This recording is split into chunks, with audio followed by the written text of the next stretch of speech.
Good morning mga kapobri, welcome back to my Facebook page, TikTok and YouTube channel. Sa programming guys, mayroong sinasabing command or code, yung syntax error handler or error handler. Ibig sabihin, kung sakasakaling mali yung code mo, is magpa-prompt siya. So same din sa buhay natin, kung sakasakaling may mga unexpected na problema na dumadating sa buhay natin, kailangan natin i-handle ng maayos. Hindi basta-basta na madadala tayo ng galit, ng buod. So we need to think first.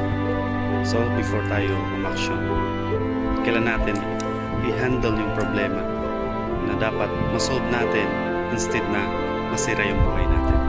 Yun lang, thank you and God bless.